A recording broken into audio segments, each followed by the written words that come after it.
Hello and welcome to the Actual Magician's Bookshelf. Yes, I am an actual magician. And in today's episode 25, we are going to be continuing our read-through of Magic Without Tears by Aleister Crowley. We looked in previous videos about magical power and the magical link. Today we're going to look at letter 17, Astral Journey, and how to do it, and more importantly, how to verify your experiences. So astral journeying is something that we have looked at in part with our video on the inner guide meditation, and I got a lot of my inspiration for astral journeys, for the inner guide meditation, and more importantly, coded questions from the work of Aleister Crowley, and also the Inner Guide Meditation book by Edwin Steinbrecher, which I think I have somewhere to hand. It's on my bookshelf of books I always have to hand, and so that's the Inner Guide Meditation, of which we have a separate video. But today we're going to look more specifically at a few pages in Magic Without Tears, letter 17, Astral Journey, how to do it, how to verify your experiences. And it's 1, 2, 3, 4, 5, 6, 7. It's just 7 and a bit pages, so it's not much to read, but it is really important. And it contains a really interesting example of an astral journey similar to those in the Vision and the Voice. Is on my Aleister Crowley shelf over there, the Vision and the Voice. So these are visions on the Enochian planes, and the example Crowley gives in Magic Without Tears is an imaginary one, shall we say. So let's just take a look at what Crowley says, and perhaps why this isn't often referred to in other people's work, as is a lot of Magic Without Tears. Crowley is giving his experience of a lifetime of magic, so it's really important that we consult Magic Without Tears to really see what Crowley had concluded from his life's magic and work. And quite often it's couched in a different way than a sort of magical grimoire or a magical book. It's not full of spells and incantations, just really important magical information. And perhaps that's why it sometimes gets missed. So he starts this letter with Karasora, "Dear sister, do what thou wilt shall be the whole of the law. There is no better way to training the memory than the practice of the Holy Kabbalah."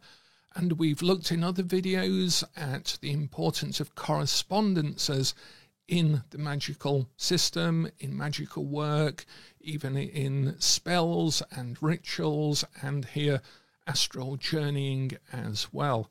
And the Kabbalah is a good way of picking up those correspondences and learning them. And Crowley makes the point on this very first page that it is not you have not increased the burden on your memory, but diminished it.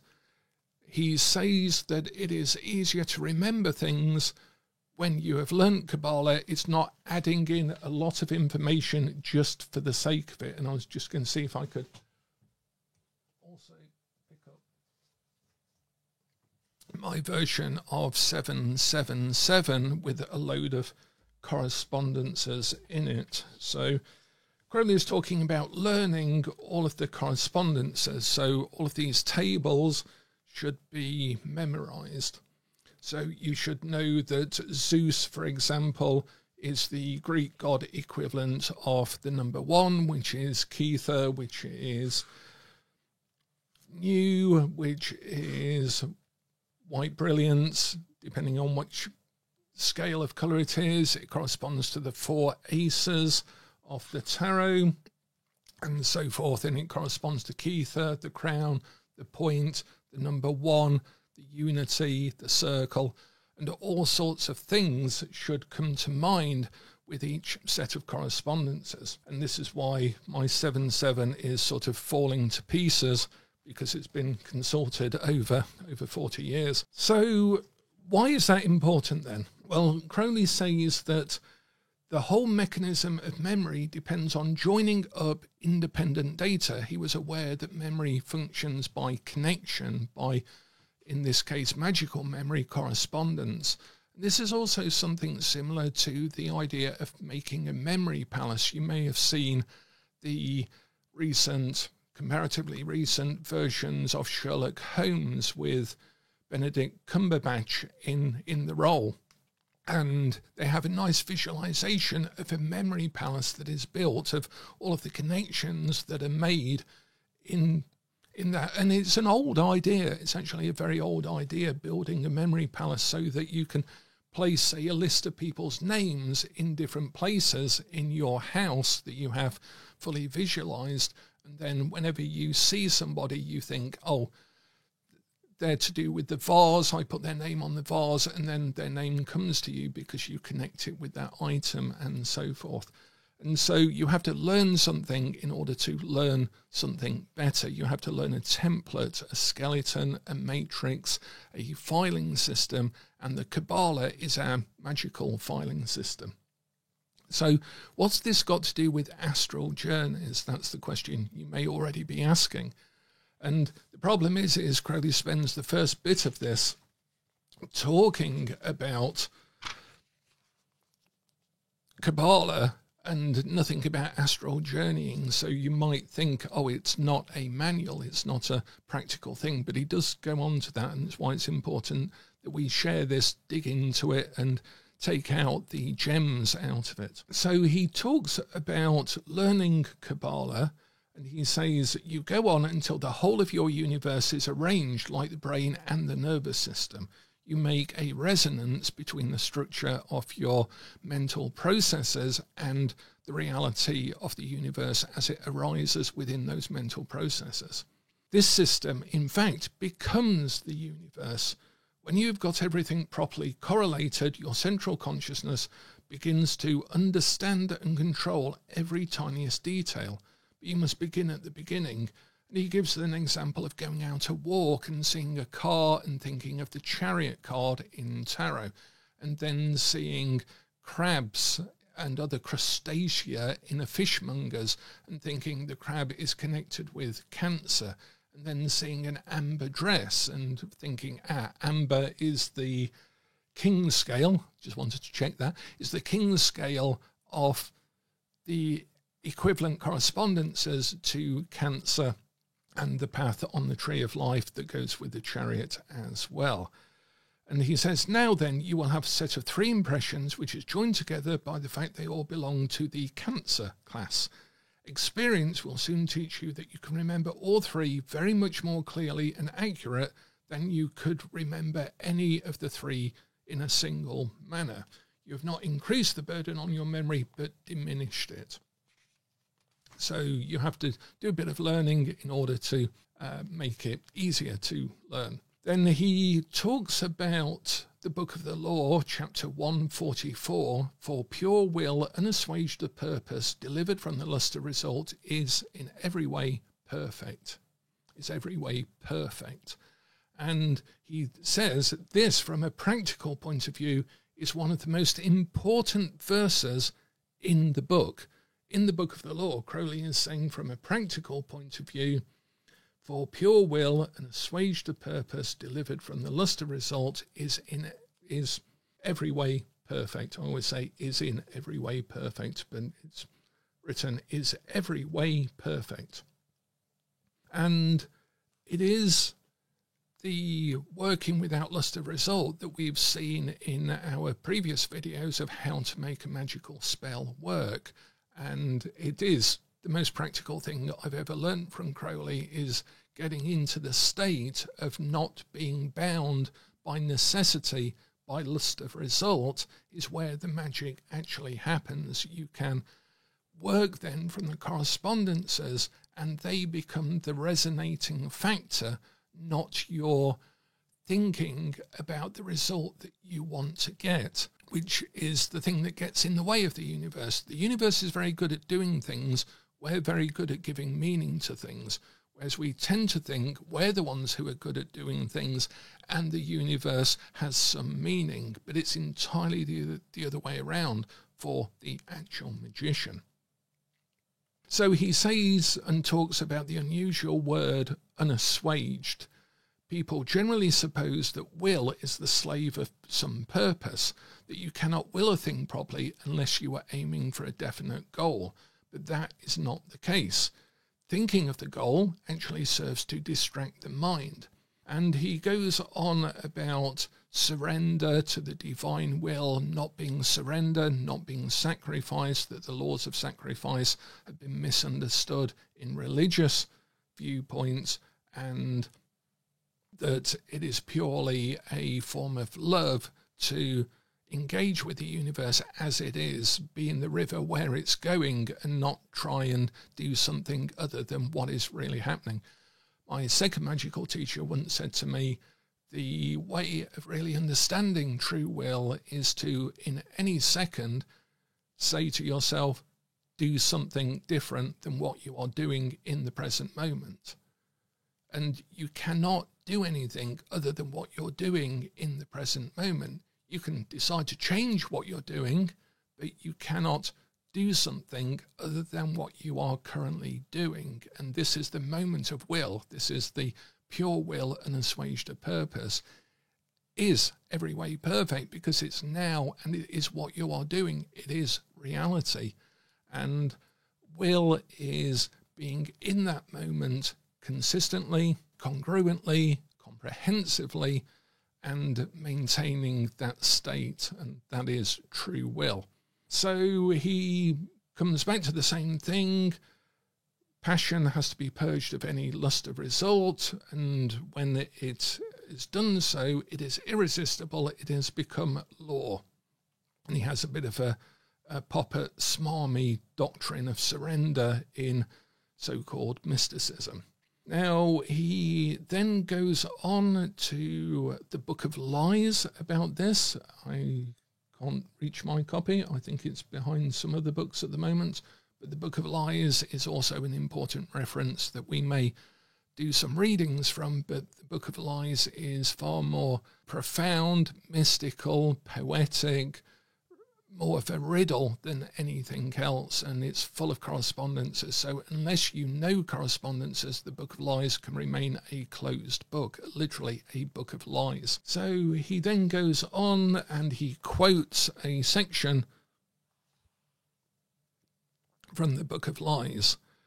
O thou that settest out upon the path, false is the phantom that thou seekest. When thou hast it, thou shalt know all bitterness, thy teeth fixed in the Sodom apple. Thus hast thou been lured along that path, whose terror else had driven thee far away. O thou that stridest upon the middle of the path, no phantoms mock thee, for the stride's sake thou stridest. Thus art thou lured along that path, whose fascination else had driven thee far away. O thou that drawest toward the end of the path, effort is no more, faster and faster dost thou fall. Thy weariness is changed into ineffable rest. For there is no thou upon that path, thou hast become the way. And my second occult teacher used to teach me that the hermit isn't showing the way, leading the way, the hermit has become the way. And he'd obviously lifted that from Mr. Crowley. Crowley goes on to talk about the I Ching and the object of manifestation being the perfection of nothingness and the grade of master of the temple and so forth and so forth. And so he goes on this sort of mystical side track, but it's really important because he's talking then about the human apparatus is the best instrument of which we are at present aware in our normal consciousness. But when you come to experience the conversation, and he's capitalized conversation, of the higher intelligences, you will understand how imperfect are your faculties, how limited. It is true that you can reject these intelligences as parts of yourself, Or you can suppose that certain human vehicles may be temporarily employed for them for various purposes. But these speculations tend to be idle. The important thing is to make contact with beings, whatever their nature, who are superior to yourself, not merely in degree, but in kind. And he is talking there and really pointing out that his conclusion, and he talks about this in some of the other letters, is that beings that we correspond with, communicate with, whether it be the holy guardian angel, a deity, a demonic spirit, have a form of reality that is as objective as our own. And this idea that they are all projections or mental constructs is, according to Crowley at least, a very limited way of seeing it. It isn't the whole story by a long way. And my own experience is exactly the same. I spent a lot of time trying to, I guess, understand the whole subjective, objective, are these parts of ourselves and so forth. And I can assure you, at least from my experience and in my actual magician's world, I see things as evil entities that have as much reality and objectiveness as ourselves. It is not the case that they are merely some projection of part of myself or anything else, because proved otherwise in experience and in certainly in a Kabbalistic model for me at least. And so he goes on to talk about that a little bit more, but then actually comes on to, now we get back to the Kabbalah and how to make use of it. So there's, 4 pages basically of 8 pages or 7 and a bit pages, really setting out the scene and the importance of learning correspondences.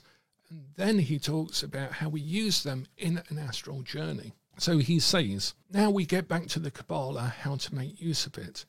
Let us suppose that you've been making an invocation, or shall we call it an investigation, and suppose you want to interpret a passage of Bach, the musician, the classical musician.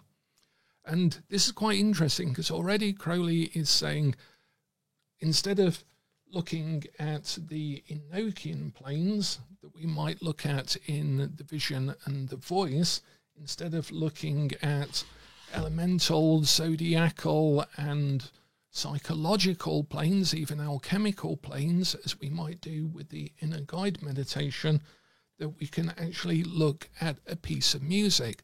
And this would have been very much of interest, I guess, to Pamela Coleman Smith, because she had the condition of hearing music and then visualizing it, seeing images, actually experiencing music as image.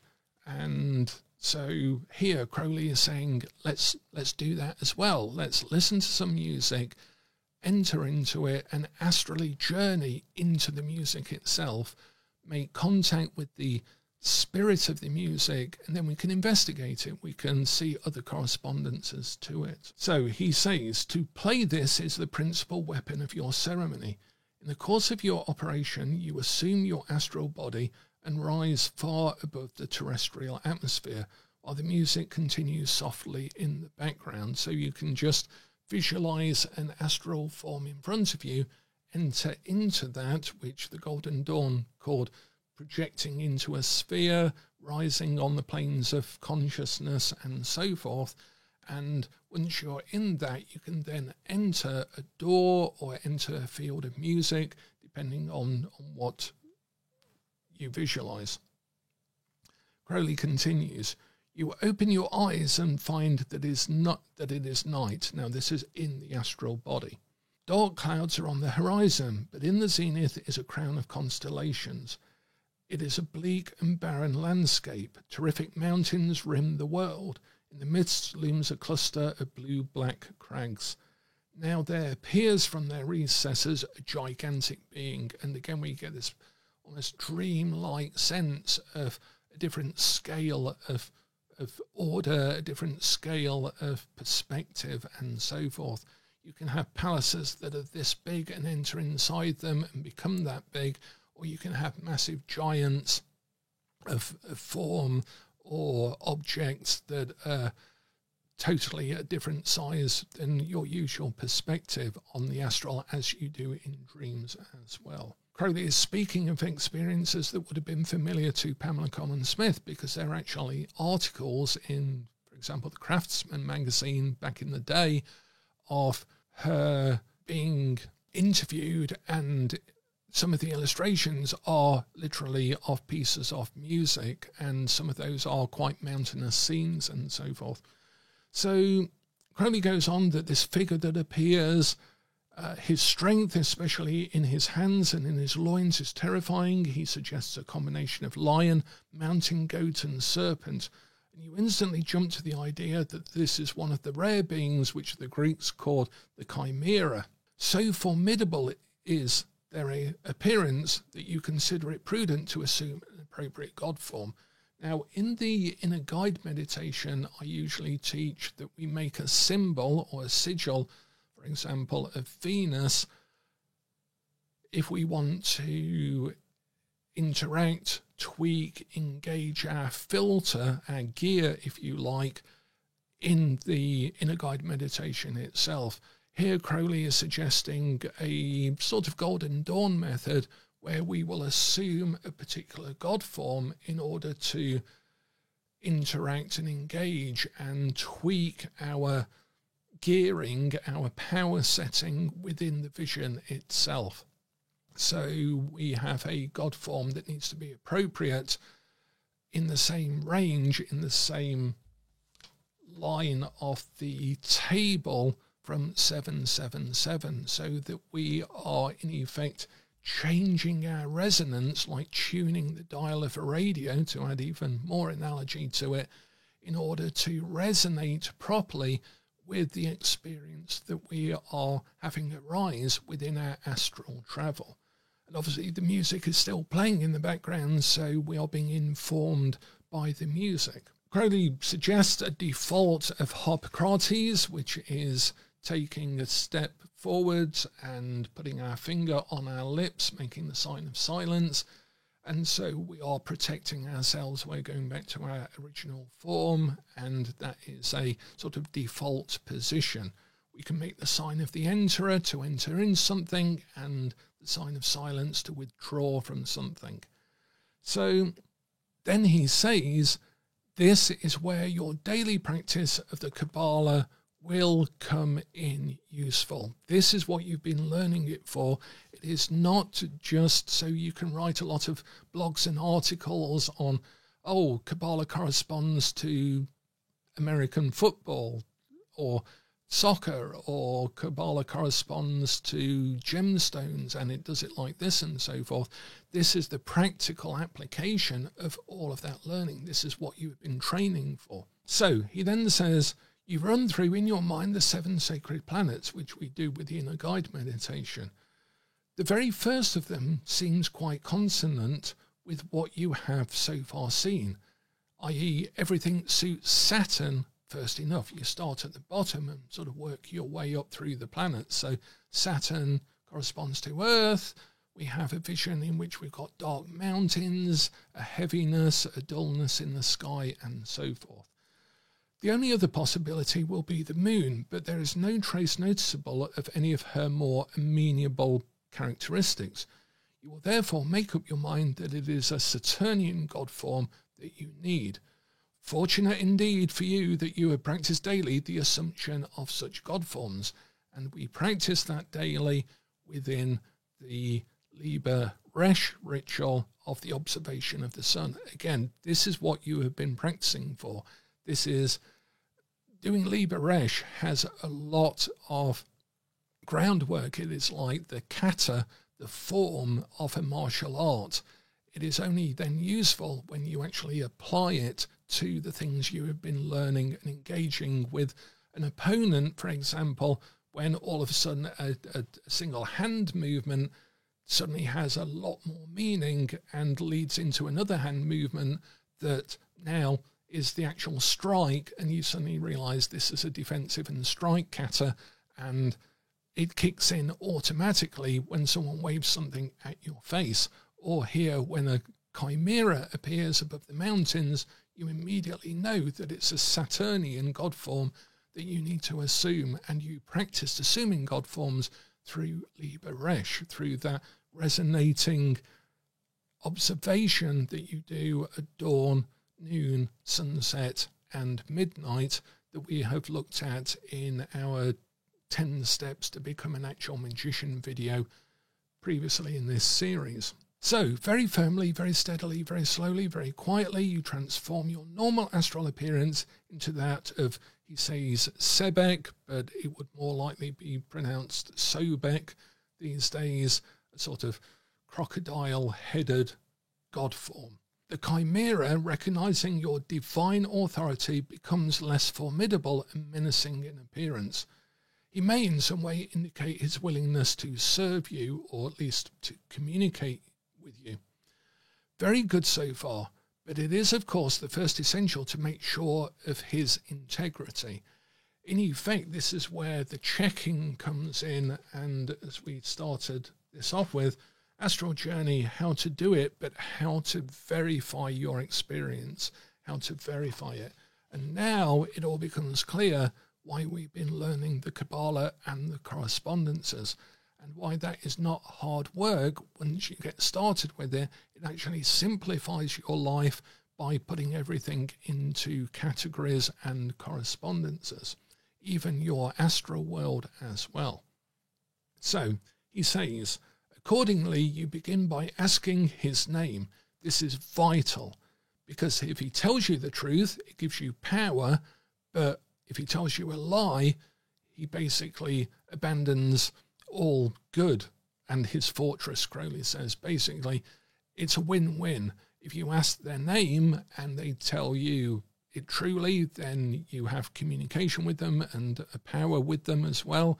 And if they lie, then you are in the better right and therefore have control over the situation as well, because you're coming from truth and authenticity, and they're not. They're on shaky ground. Crowley says he becomes rather like a submarine whose base has been destroyed. Does point out that they can still do you a lot of mischief, so you have to look out. So then, the Chimera says that their name is Otelia. Shall we try and spell it in Greek or in Hebrew, which again comes back to our learning from 777.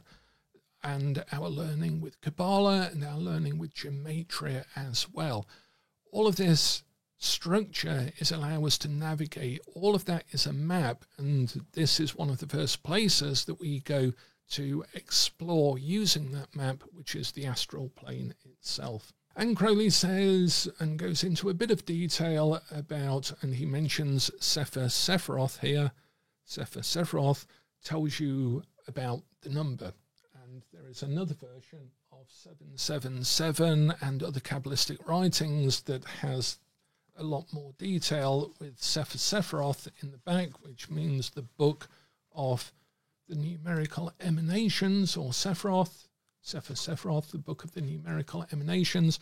And basically there we have a load of stuff in Hebrew and the corresponding gematria or numeric amount of that particular word or phrase. And over the years, you build up your own Sefer Sephiroth as well. Perhaps we'll do another video on that at some point. So, basically, is he a friend or an enemy? And Crowley says to ask further questions, for example, or statements like the word of the law is thelema. What is the word of the law? And the character or entity replies, the word of the law is Torah.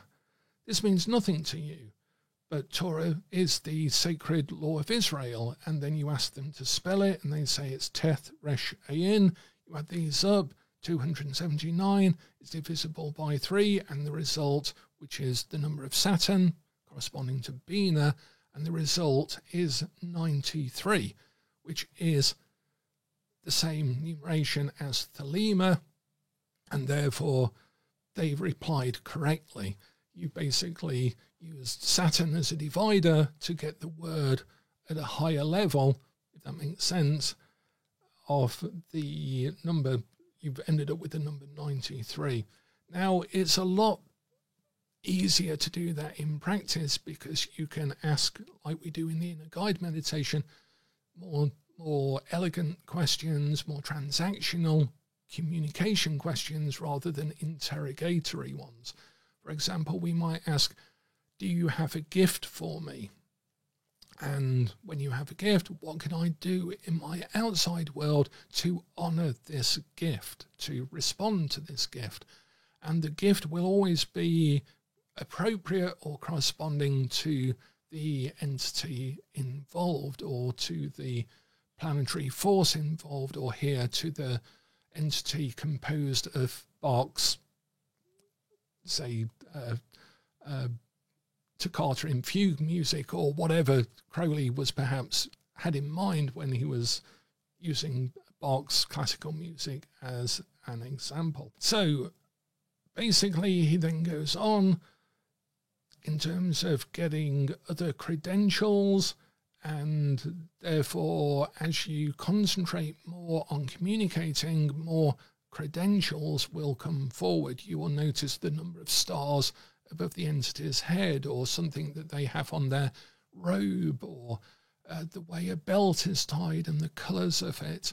You'll start to notice more corresponding things because now you're tuning your dial more finely and resonating more to the actual spirit. But you need that structure in place first, otherwise this is just imagination, it is just made up, it is just chaotic, and it has no ability to tune yourself into the frequency that you need in order to astrally travel and validate it and verify it. So Crowley goes on, confidence being thus established, you inquire why he has appeared to you at this time and at this place. And basically this is something we do in the Inner Guide meditation as well, or with a evocation to visible appearance, or an invocation to visible appearance, where we will question and ask things that we also know the answer to begin with, in order to validate the experience. And the answer to this question is, of course, your original idea. That is to say, he's presenting to you, in other terms, that mountainous fugue, so it was perhaps Toccata in Fugue by Bach, which invoked him. You listen to him with attention, make such inquiries as seem good to you, and record the proceedings.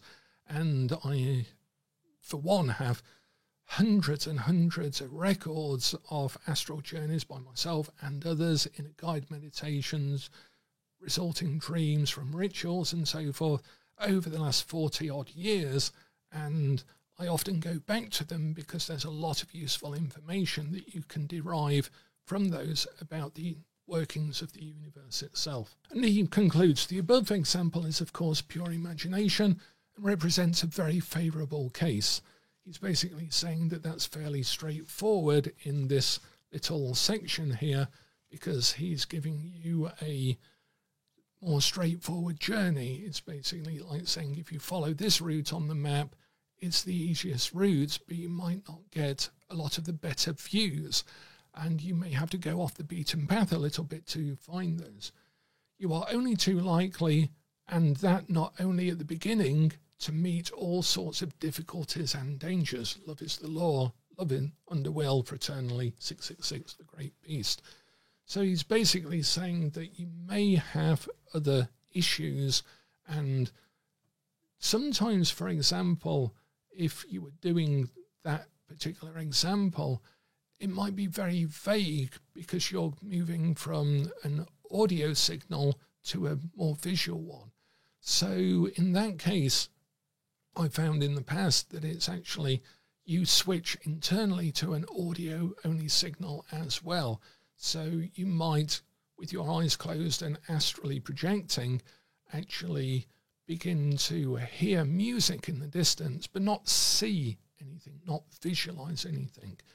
And Then you follow the music, and then you hear a voice, and you inquire with the voice if you're going the right direction, and the voice answers you.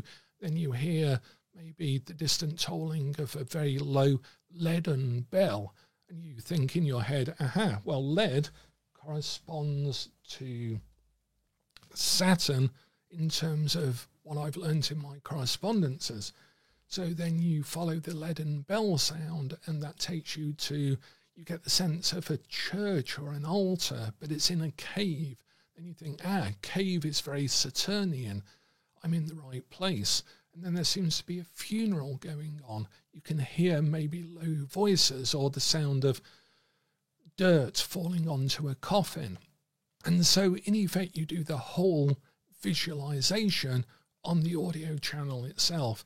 If you can't visualize, i.e. make pictures, think of visualization as creative imagination. And so you can do it by touch, you can do it by sound, you can do it by vision, you can sort of do it by scent, although that's a bit difficult, although I have tried that on occasion, entering into the spirit of frankincense, for example, and finding out that the spirit of frankincense is very Jinn-like, and the spirit of lemon balm grass is very different, or the spirit of Kaifi will take you to a whole different ancient Egyptian temple realm very easily as well, because of the combinations in that incense. And you just get the smell of the desert, then you get the smell of the road. I think it actually works the other way around. I think when you burn Kaifi, you get the smell of the temple first, then you get the smell of the city, the ancient city, and the stonework and the people and the animals, and then you get the road, and then you get the desert, and then you get the sweet lemon balm sort of divineness of the gods in the desert, just by burning Kaifi. And you can go on that journey and meet all sorts of interesting elements, characters, spirits, deities, through that working, through an astral working that it is just based on scent alone. So don't worry if you can't see things. Most people can, so that's why it tends to get called visualization. But on an astral journey, the important thing, as Crowley is saying in that letter 17, is astral journey, not only how to do it, but how to verify your experience. And we do that by 777, by learning our correspondences, practicing our God forms, and doing the basic work, training work of an astral working, of an actual magician as well. All of these things are for a purpose, and sometimes it's only like 40 years down the road that you see the reason and the usefulness, the utility of something that you learnt back then. But you can't learn it too late. You can start learning it now and then build up quite quickly.